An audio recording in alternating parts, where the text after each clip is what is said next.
Welcome, friends, to another Wolff Responds.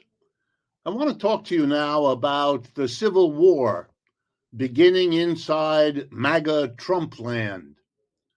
It's a real fight between the two parts of the Republican Party.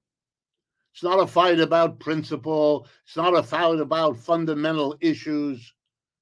It's about who controls the decisions that Mr. Trump and his government are going to be making.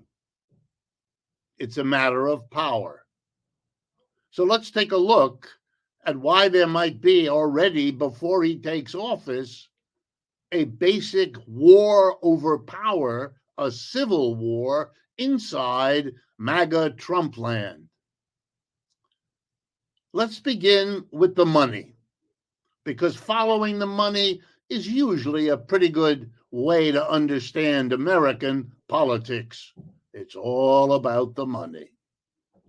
The Republican Party depends on the money of a very small number of very wealthy individuals, a very small number of big corporations, and relatively few very rich people.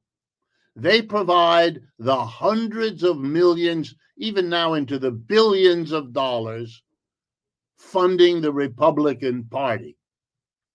What does the party do with that money? Well, it does the obvious. The people who are billionaires and can give money, like Elon Musk, are few. They don't have many votes. They have a lot of money, but they don't have a lot of votes.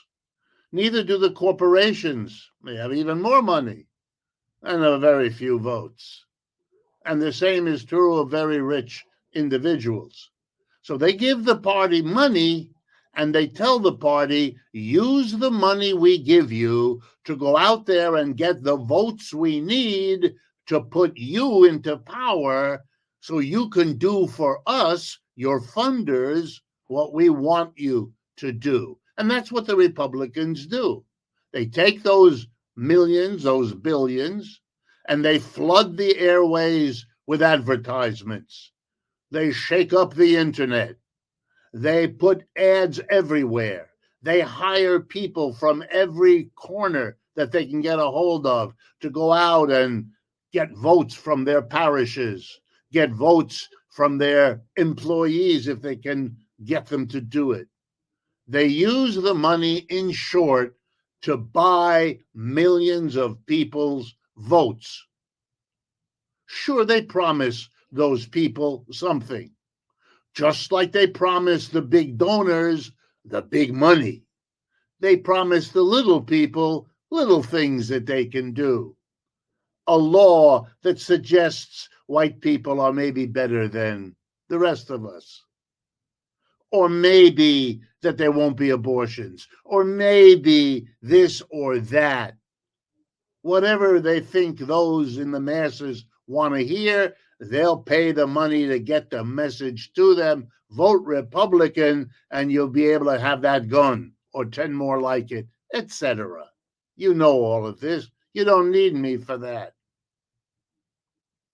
And that's how the system works.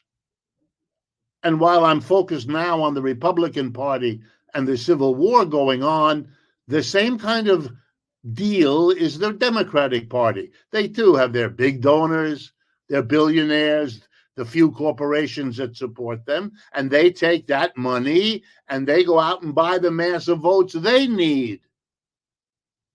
Only they buy them from union members, from minorities, from working people, the kind who support the Democratic Party. But it's a few donors buying a lot of votes on both sides. In that ways, these parties are similar. But now back to the Republicans. What's the Civil War about? Well, they want different things. The people at the top like immigration. They always have. They're the employer class. They like immigrants because you can pay them less for the same work. They like immigrants because if they don't do what you want, You terrorize them by threatening to inform the authorities, and they might lose their job or lose their citizenship or both. They are very pliant workers. If you bring them in on those HB1 visas and they don't keep the job or you fire them, they better go get that visa in a hurry or else they have to get out of the country. So they're not going to misbehave, are they? Not like a worker who is native born, doesn't have to worry about those issues. So the employers like immigration, but the mass of people have been persuaded over recent years to blame the deepening problems of American capitalism on immigrants. That's wrong. That makes no sense at all.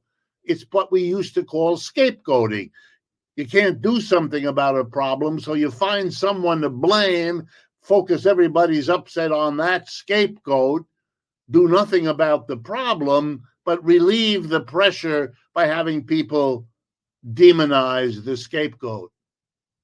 It's far too familiar a part of American history and has been for many, many decades. So the Civil War pits those at the top who want immigration, who are going to demand, they want the freedom to employ the immigrant. But the mass of people were led to believe by Mr. Trump and his associates that not only would they blame immigrants, but to keep the masses happy, or to be honest, to keep the masses voting Republican, you got to do something.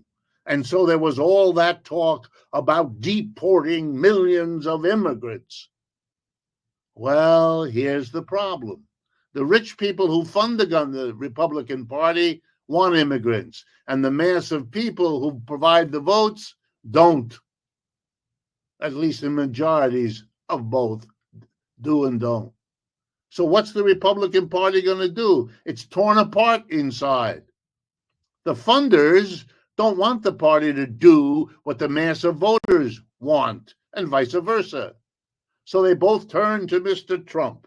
They both sides turned to the people they put in power, one with the money, the other with the votes. And Mr. Trump, like most politicians caught in that kind of civil war, went with the money, because that's what they do most of the time. Follow the money, you figure out what's going on. I wish I could say something like this happens in the Republican Party, but not the Democrat. I can't say it, and I won't. They too are a party of big donors who give the party the money to buy the mass of people who vote Democratic. Can they end up on opposite sides and have a civil war? They can, they have, they do, and they most likely will. But right now, in literally a couple of weeks before Mr. Trump takes office, we have an exploding civil war with money making the difference, because that's what it's all about, isn't it? Commitment to principle right out the window when the money comes in to call the shots. There's a reason we keep thinking of that very clever remark that I don't know who was the first to make. We here in America have the best government money can buy. If discussions like this strike you as a useful part of a political conversations we have in the United States, then please share this video with others who might be interested. That's why we make them. And of course, as you know, it costs money to do it. If you can make a donation to help us cover those costs, not only will that be appreciated, but a special thank you will also go to you. Thank you.